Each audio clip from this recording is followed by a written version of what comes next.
솔라나, 이더리움, 뭐 아니면 기타 아발란체나 다른 레이어 1, 2 그런 일반 선글라스 대신에 구찌 선글라스를 구매하는 것과 같은 이유로 안녕하세요, 머니스택입니다. 오늘은 비트코인 판다 르네상스라는 게시글을 한번 다뤄볼 예정인데요. 굉장히 주목해볼 만한 아티클이라서 한번 소개를 드리게 됐습니다. 비트코인은 활용할 수 있어야 된다라는 내용을 주장을 담을 글이고, 이제 스택스를 비롯해서 이제 비트코인을 활용하기 위한 어떤 시도들이 있는지를 쭉 읽어주는 글이에요. 설거지하면서 듣기 좋은 글이고요. 제가 최대한 쉽게 말씀을 드려보도록 할게요. 그리고 여러분 덕분에 구독자가 어느덧 6,000명에 가까워지고 있습니다. 구독과 좋아요 눌러주신다면 컨텐츠 제작에 매우 큰 힘이 되니까 꼭꼭 눌러주시길 바랍니다.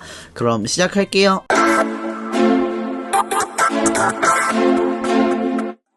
비트코인 테시스 판다 르네상스 시작해볼게요. 이 글은 비트코인 논제와 관련하여 우리가 자주 받는 왜? 라는 질문을 설명하는 것을 목표로 합니다. 우리는 모두 판다를 사랑합니다. 그들은 사랑스럽고 유전적인 생식 문제로 인해 공급이 제한되어 있습니다. 그들은 또한 세계에서 가장 비싼 동물로서 가치 있는 훌륭한 도구입니다. 실제로 판다를 한번 빌릴 때마다 1밀리언만큼 막 중국에 돈을 줘야 된다 이런 얘기 들어본 적이 있을 거예요. 동물원은 우리가 판다를 귀여워하니까 판다를 키우고 있습니다. 하지만 이 팬더가 생물학적 설계로 인해 할 수 있는 일은 많지 않아요. 그들은 대나무 먹고 배변 보고 잠자고 이걸 반복할 뿐이죠. 그러던 어느 날 누군가 한 가지 아이디어를 내놨습니다. 이 판다를 우리 사회에 더 유용하게 만들기 위해서 판다를 훈련시키거나 유전자 조작을 하면 어떨까요? 흥미로운 생각입니다. 실제로 판다 노동자들이 노동인구에 더 많이 기여하는 것은 세계의 GDP를 증가시킬 겁니다. 이쯤 들어보시면 대충 어떤 얘기를 할지 판단이 서시겠죠? 맞습니다. 이 글은 팬더를 비트코인에 비유해가지고 설명하려는 거예요. 조금 더 살펴보도록 합시다. 판다를 사회에 더 유용하게 만드는 것 마치 비트코인을 EVM처럼 더 프로그래밍하게 만드는 것과 같다 라는 말을 하고 있는 거죠. 그래서 우리는 판다와 비트코인 사이의 공통점과 차이점에 대해서 탐구해보도록 할 겁니다. 첫 번째로 비트코인 생태계의 최신 촉매제도 살펴보고, 이제 우리는 효율적인 자본과 프로그래밍 가능성으로 비트코인을 발전시켜야 된다라는 의견도 얘기해보고, 비트코인 생산성에 대한 다양한 접근 방식도 분석해보도록 할 거예요. 그러면 가보도록 합시다. 첫 번째, 왜 비트코인을 귀찮게 합니까? 비트코인을 하드월렛에 차갑게 앉아있는 것보다 더 유용하게 만들려는 시도는 새로운 것이 아닙니다. 그 눈부신 지배력, 비트코인 도미너스는 호기심과 노력의 물결을 불러일으켰고 일부는 다른 것보다 더 강했으며 우리는 현재 가장 강력한 파도의 한가운데에 있습니다. 비트코인을 생산적으로 만드는 것에 대해 반대하는 몇 가지 인기 있는 주장을 다시 살펴보도록 하겠습니다. 첫 번째, 비트코인은 가치 저장 수단이 되어야 한다.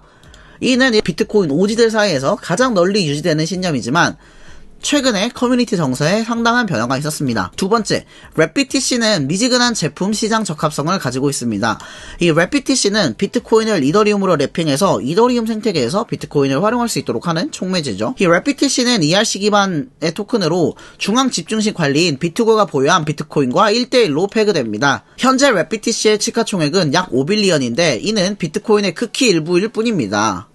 그러나 우리는 이 랩비티씨가 부진한 게 비트코인의 생산성을 높이려는 시도가 대중의 관심에서 멀어진 거 아니야? 라고 생각하는 게 아니라 오히려 비트코인에 대한 중앙 집중식 플러스 EVM 중심으로 접근하는 방식이 이게 틀렸다. 이게 비트코인을 활용하고 싶은 수요가 없는 게 아니라 이 EVM 플러스 중앙 집권 방식이 사람들이 마음에 들지 않았던 거다 라고 생각을 하고 있대요. 세 번째, 비트코인 체인은 프로그래밍 기능을 위해 설계되지 않았습니다. 소위 비트코인은 스마트 컨트랙트가 안 된다 라고 하죠. 사실은 비트코인도 조금의 스마트 컨트랙트 기능을 제공하고 있어요. 물론 이더리움이나 솔라나에 비할 바가 아니지만 비트코인은 스크립트라는 언어를 사용해서 이렇게 다중서명 스크립트, 시간 고정 비트코인 거래, 페이 투 스크립트 해시, 템루트, PSBT, DLC 등등 다양한 스마트 컨트랙트를 제공하고 있죠.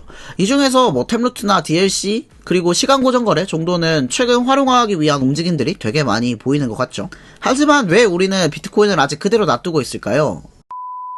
비트코인의 생산성을 올려야 된다는 주장을 아래 6가지로 분류해봤습니다. 첫 번째, 비트코인이 디파이로 들어오면 좋겠다. 비트코인은 지난 5년 동안 40에서 70%의 시장 도미넌스를 갖고 있었습니다. 반면에 이더리움은 아무리 레이어2가 많아지고 대비 번창한다 어쩐다 해도 도미넌스가 올타임의 20% 정도였습니다. 비트코인 잠재적 유동성의 3분의 1만 잠금 해제해도 이론적으로 현재 디파이 유동성 규모를 2배로 늘릴 수 있습니다. 대부분의 비트코인은 디젠처럼 활용되지 않고 그냥 가만히 갖고만 있습니다. 제가 항상 얘기하는 말이죠. 이 비트코인을 활용할 수 있어야 된다. 비트코인은 프로그래밍 가능한 금이 돼야 된다. 제가 항상 하는 주장을 하고 있네요. 두 번째, 비트코인 반감기로 인한 네트워크 보안 침식을 상쇄하기 위해 필요합니다. 만약에 반감기가 들어오면 비트코인의 보안에 영향을 미칠 수 있습니다. 채굴을 해도 비트코인 블록 보상이 반으로 줄어드니까 채굴자들의 수가 감소할 수 있고, 만약에 51% 공격을 하고 싶은 사람이 있다면 야, 우리가 블록 보상보다 더 줄 테니까 우리 51% 진영에 합류해줘 라고 주장하기가 쉬워질 수 있죠. 왜냐면 비트코인 보상이 줄어드는데 가격이 그대로였다 라고 하면은 채굴자들이 이러한 유혹에 넘어가기 쉬울 수도 있겠죠. 따라서 이 비트코인 네트워크의 보안 예산을 늘리려면 두 가지 수단 정도가 있습니다. 첫 번째는 이제 비트코인이 반감기가 돼서 더 희소해지니까 토큰 가격이 올라간다 라고 해서 비트코인 자체가 비싸지면 채굴자들은 여전히 채굴장을 운영할 유인을 가질 수 있겠죠. 두 번째는 아니다, 이 블록 보상 외에도 또 다른 보상인 네트워크 수수료가 높아져야 된다, 그러면 가능하다 라는 주장을 하고 있죠. 최근 BRC나 오디널스에 대한 열풍이 엄청나게 뜨거워지면서 비트코인 네트워크 수수료가 정말 말도 안 되게 높아졌었죠. 따라서 반감기가 되더라도 네트워크 수수료가 많아지면 어차피 비트코인 채굴장을 유지해도 충분히 많은 돈을 벌 수 있는 거 아니야? 라고 하면서 보안 예산이 유지가 될 거라는 거죠. 세 번째, 매크로 ETF 된다 라는 말이죠. 시장 접근성도 좋아질 거예요. 미국의 부의 80에서 90%는 금융 고문이나 기관에 의해 통제되고 있으니까요. 그리고 당연히 ETF가 되면 이제 규제 안정성도 되게 늘어나서 사람들이 믿고 비트코인을 살 수 있게 되고, 암호화폐 업계에도 야, 우리 이제 정식 자산이다 라면서 신호탄을 쏠 수 있다 라고 말을 하고 있네요. 그리고 비트코인은 다양한 발전 가능성을 가지고 있습니다. 이 비트코인은 UTXO라는 모델을 사용하고 있어요. 이 UTXO가 가지고 있는 장점들이 꽤 있죠. 첫 번째로 영지식 증명, GK 프루프를 하기에 조금 더 적합한 형태다 라는 점이 있고, 그리고 프라이버시를 지키는데 조금 더 괜찮은 모델이다. 그리고 뭐 보안 좋고 아토믹 수합 가능하고 뭐 이런 것들이 있어요. 여기선 중요하지 않아서 넘어가도록 하겠습니다. 다음으로는 최근에 BRC20나 오디널스로 인해서 블록 스페이스에 대한 비용이 엄청나게 증가하면서 시장이 점점 이를 감당하기 힘들어지고 있다. 오죽하면 바이낸스도 라이트닝 네트워크를 도입해서 수수료를 줄이려고 하고, 심지어는 BRC 민팅 트랜잭션 한 번 생성하는데 가스를 $800 내야 될 만큼 너무 비싸지고 있다. 확장성이 필요하다 라는 말을 하고 있네요. 그리고 마지막으로 이 비트코인은 그 자체로 브랜드 자산입니다. 이거는 좀 재밌는 비유라서 한번 얘기를 해볼게요. 판다 외교라는 개념은 당나라 때부터 있었지만, 판다는 적자 생존, 그러니까 생존하기 적합한가 라는 기준에서 낮은 순위를 차지하고 있습니다. 비트코인도 비슷한 것 같아요. 낮은 처리량과 제한된 프로그래밍 가능성에도 불구하고 비트코인은 그 브랜드 때문에 여전히 최고의 블록체인으로 두각을 나타내고 있습니다. 물론 이 예측이 실현되려면 몇 년이 걸릴 수 있지만 우리는 이제 블록체인이 세상을 바꿀 거다 라고 하는 사람들이죠.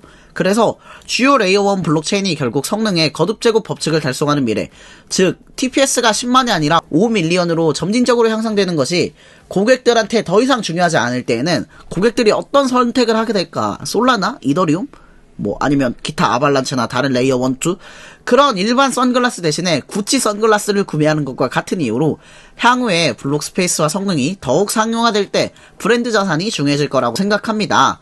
라는 주장을 하고 있는 거죠. 그래, 뭐 나중에 블록체인 세상 활성화되면 개나 소나 이제 기술적으로는 좋겠지. 그럼 누가 잘 나갈 것 같아? 비트코인이야? 라는 말을 하고 있는 거예요. 다음 챕터입니다. 여기가 좀 이제 메인 아이디어인 것 같아요. 프로그래밍 가능성을 위해 설계된 인터넷 컴퓨터가 되겠다는 분명한 사명을 가진 이더리움과 대조적으로 비트코인의 해석은 항상 격렬한 논쟁의 대상이었습니다. 앞으로 비트코인의 정체성은 대체 뭐가 될까요? 게으른 디지털금? 아니면 신흥시장에서의 지불 통화?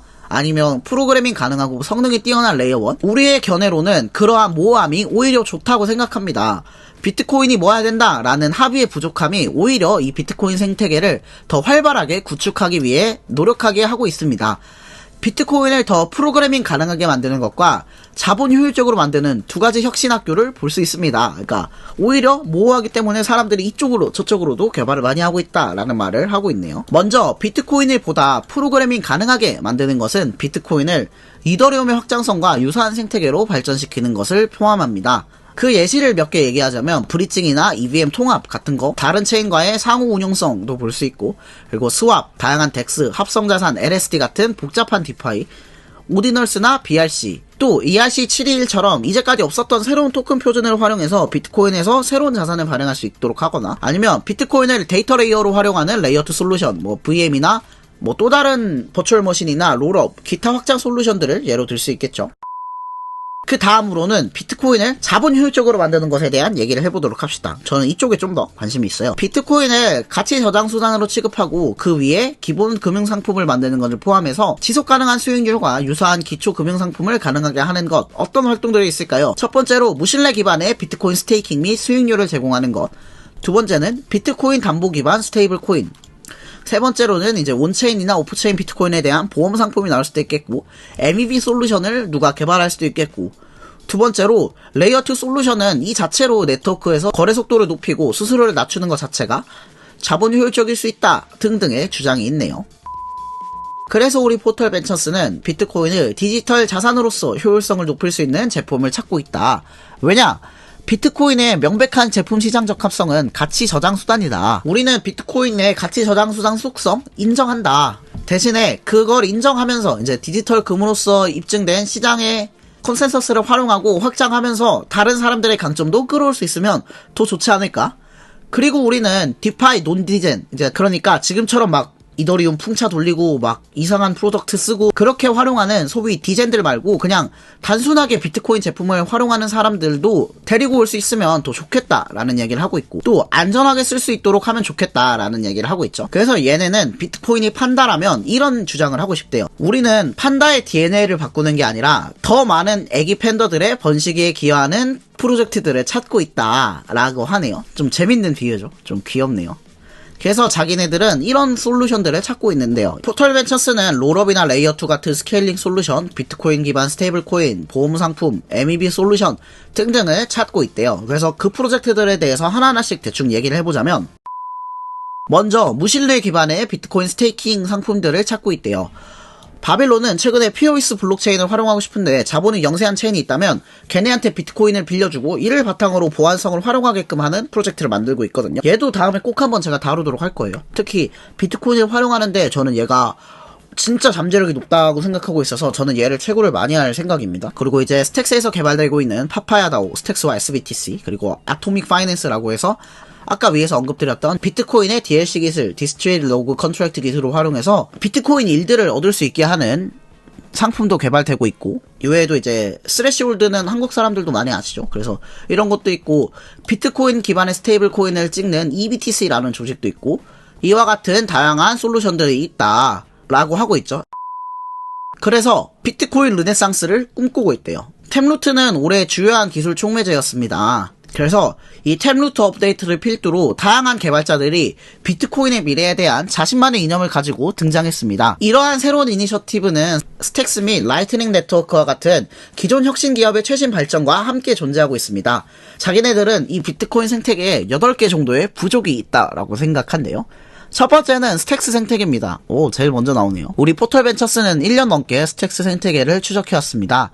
스태킹을 하면 비트코인을 획득할 수 있고, 또 현재 가장 지배적인 범용 비트코인 레이어2다. 그리고 SEC로부터 안전하다. 토크노믹스도 이미 토큰이 되게 많이 풀려있다. 그리고 저평가다. 라는 말을 하고 있죠. 이건 좀 읽어볼까요? 비트코인 레이어2인 스택스는 이더리움 레이어2들이나 셀레스티아, 옵티미즘, 아비트럼 이런 거랑 비교했을 때 저평가다라는 말을 하고 있네요. 거기다가 이제 아비트럼이랑 옵티미즘, 셀레스티아 이런 것들은 이제 15%, 20% 풀렸는데 스택스는 78%나 풀렸다. 그래서 되게 체인이 성숙해졌다라는 말도 하고 있어요. 그리고 나카모토랑 SBTC 업그레이드 될 거다 라는 얘기를 하고 있어요. 나카모토 업그레이드 이후 서브넷도 도입해서 EVM이나 러스트 VM 같은 것도 구동할 수 있게 할 거고, 와즘 작업도 지원하고 있고, 네트워크가 되게 단단해지고 있다라는 얘기를 하고 있네요. 되게 스택스에 대해서 많이 공부한 것 같죠? 그리고 두 번째 부적은 오디널스나 BRC20 및 기타 새로운 표준들이에요. BRC20도 있고 BRC712라고 해가지고 이더리움 NFT를 넘기는 작업도 가능하고, SRC20이나 ORC라는 표준도 있대요. 그리고 갤럭시 디지털이 비트코인 인스크립션이나 오디널스의 시장 규모가 2025년까지 5빌리언에 도달할 것으로 예측하는 연구를 발표하기도 했대요. 그래서 이쪽도 되게 잘 될 것 같다. 그리고 이 현상에 대해서 일부 비트코인 채굴업자들이 야 이거 중앙 집중화 되는 거 아니야? 비트코인 해치는 거 아니야? 라고 하지만 자기네들은 지금과 같은 현상이 비트코인의 보안 및 수수료 시장에 매우 필요한 도움을 주고 있다 라고 생각한대요. 세 번째로는 사이드 체인 형태예요. 이제 루트 스톡, 저도 조금 투자하고 있는 비트코인의 루트 스톡은 EVM 호환 스마트 컨트랙트를 비트코인 네트워크에 도입하려는 시도고, 사이드 체인 형태로 RBTC라는 거를 발행하고 있어요. 그리고 리퀴드 네트워크는 LBTC라는 토큰을 찍어낼 수 있죠. 그리고 외에도 소프트 체인, 드라이브 체인, 페더레이티드 체인과 같은 우리는 쟤네랑 좀 다르게 사이드 체인을 만들어 보고 싶어 라고 하는 프로젝트들도 있죠. 네 번째 부족은 롤업 또는 레이어 2 부족입니다. 이 중에서는 우르빗이라고 하는 비트코인 레이어 2 프로젝트가 하나 있고, 이제 보타닉스, 스파이더 체인이 하나 있고, 이 외에도 GK 롤업을 개발하는 프로젝트들이 있어요. 특히 카이로 기반으로 프로젝트 만들고 있는 카사르랩스, 이 정도는 주목해볼 만한 것 같아요. 다섯 번째는 비트VM 부족입니다. 이 비트VM은 스택스에서도 굉장히 우리 같이 쓰면 시너지가 나겠다라고 판단하는 기술 중에 하나예요. 근데 아직 개발이 많이 이루어져 있지 않아서 조금 시간이 필요하긴 한데, 이 비트VM의 가장 큰 장점은 연산 코드를 수정하지 않고 출력 완료 비트코인 컨트랙트를 가능하게 한다라는 것이 있어요. 얘네도 아직 초기 단계이긴 한데 시대 선물인 것 같다라고 표현을 하고 있네요. 이 비트VM의 가장 큰 장점은 양방향 패그를 만들 수 있다는 거예요. 별다른 네트워크의 변혁도 없이요. 얘는 제가 꼭 다음에 시간 내가지고 한번 설명해 드리도록 할게요. 여섯 번째는 라이트닝 네트워크입니다. 이 라이트닝 네트워크에 대해서는 많이들 알고 계시죠? 근데 최근에 좀 보안 이슈에 대한 얘기들이 조금 나오고 있긴 한데 그래도 계속 사용은 될 것 같아요. 일곱 번째는 비트코인 기반의 디지털 자산 보험입니다. 이제 템루트 에셋이나 RGB, 여기는 저는 뭐 굳이인 것 같고, 마지막으로 여덟 번째는 솔라나나 이제 바이낸스, 코인베이스, 오스모시스, 인터넷 컴퓨터, 얼빗, 이런 기존의 다른 생태계들과 통합하는 방안을 추구하는 애들도 있다라는 것들이 있죠. 그래서 이제 결론을 얘기해보면 이제 비트코인 커뮤니티는 개발자들도 많아지고 새로운 아이디어도 계속 만들어지고 있습니다. 그래서 이제 비트코인 스타트업 레스, 프론티어 펀드, 비트코인 빌더 협회 등등 투자자들도 점점 들어오고 있다. 그래서 이 비트코인 생태계는 현재 비트코인 르네상스다. 마치 그때 막 수많은 화풍이 생기고 했던 것처럼 지금 그 모습을 보고 있는 것 같다라고 얘기를 하고 있죠. 그래서 이제 결론을 내자면 우리는 이 비트코인이 판다라고 생각하는데, 이 팬더의 강점인 희소성과 귀여움, 그러니까 유일무이한 디지털 금속성에서 멀어지게 하고 더 많은 애기 펀더들을 생산할 수 있게 하겠다. 즉 비트코인을 더 자본 효율적으로 만들겠다 라는 주장을 하고 있네요. 네, 좀 길었죠. 그래서 마지막으로 정리해보면 저는 비트코인을 활용할 수 있는 시대가 오기 진짜 얼마 안 남았다. 그리고 그 핵심은 다른 게 아니라 유연한 자세에 있다 라고 생각합니다. 제가 이전에 박주영님 팟캐스트에 나가서 얘기한 적도 있는데 제 유튜브 커뮤니티 가면 보실 수 있어요. 저는 엄밀히 말하면 스택스 래시가 아니라 비트코인 활용 맥시거든요. 근데 이거를 제가 코인 시작하고 나서 벌써 한 4년 차 되는 것 같은데 4년 전부터 이 주장을 하고 있었는데 진짜 이제는 이 주장이 실현되는 걸 가시권 안에 보게 된 것 같아요. 그래서 저는 진짜 많이 기대가 되고, 여러분들도 이 비트코인 생태계를 꼭 파야 된다고 생각하는 게, 진짜 수많은 프로젝트가 나왔다 사라졌다 할 텐데, 이 중에서 괜찮은 프로젝트 3-4개만 잘 잡아도 꼭 여러분이 원하시는 목표에 도달할 수 있다고 생각합니다. 그래서 이 생태계를 꼭 꾸준히 팔로우 하셨으면 좋겠어요. 저도 유튜브 1만을 넘어서 10만 될 때까지 이런 소식들 여러분들께 전달해 줄 테니까 꼭 구독과 좋아요 눌러주시면 감사하겠습니다. 솔직히 이런 채널 많진 않잖아요. 네, 어떠셨나요? 이상으로 영상 마칩니다. 진짜 비트코인 생태계가 활성화되고 꽃피기를 너무너무 간절히 바라는 마음으로 오늘 영상 마칩니다. 그럼 다음에 또 봬요. 바이!